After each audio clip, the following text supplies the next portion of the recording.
Welcome to this quick guide on understanding your invoice. We'll walk you through the key sections so you can stay on top of your billing with ease. All right, so I have one of our invoices right here for demonstrational purposes. And we're starting off with balance forward. You'll see the balance forward from any unpaid amount from the previous month. Now we have payments credits. If there are any pre-built credits, they will show up right here. Then we have amount past due. Now this may show as a negative, which can be confusing. Now, a negative value displayed in parentheses indicates that there's a credit pending. This credit will be applied in the following month and you won't owe anything. All right. So then we have current charges. Now, the current charges section is split into two main parts. So you'll always see charges for 2 months on the invoice. This is because FCC regulations do not allow certain fees to be billed in advance. All right, so let's break this down. For services such as seat types, we pre-bill for the upcoming month. Now, this invoice was delivered on September 1st, shows a prepayment of 696 and 13 cents for the month of September. This is for all the seats you will be using throughout September. And then the 94.72 reflects the charges from August that we are unable to charge up front due to FCC regulations. These are primarily taxes and regulatory fees. So again, why are there two sets of charges?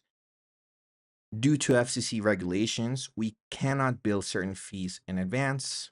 Again, the 94.72 is for charges from August, while the 696 and 13 cents is a prepayment for September. So again, we're ensuring you're not being charged twice for any given month.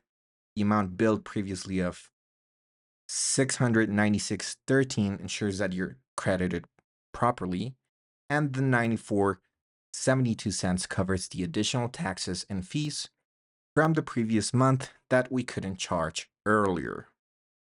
So I hope that makes sense. All right, then we have late fees. So again, if a payment is missed or late, a late fee may be applied. Now, in this invoice, no late fee is listed, but clients should be aware of this charge if payment is not made on time.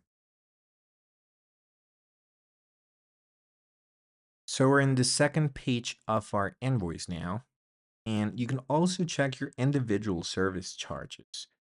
For example, uh, right here, business basic, billed at $17.95 per seat. Now, in some cases, you might not see an exact match between the unit price and the final charge due to applied discounts. Find out how much you're paying per seat. Simply divide the total amount by the quantity of seats. All right. Then we have a breakdown of our current setup, add-ons, phone usage, and we have a dedicated section for um, taxes and regulatory fees.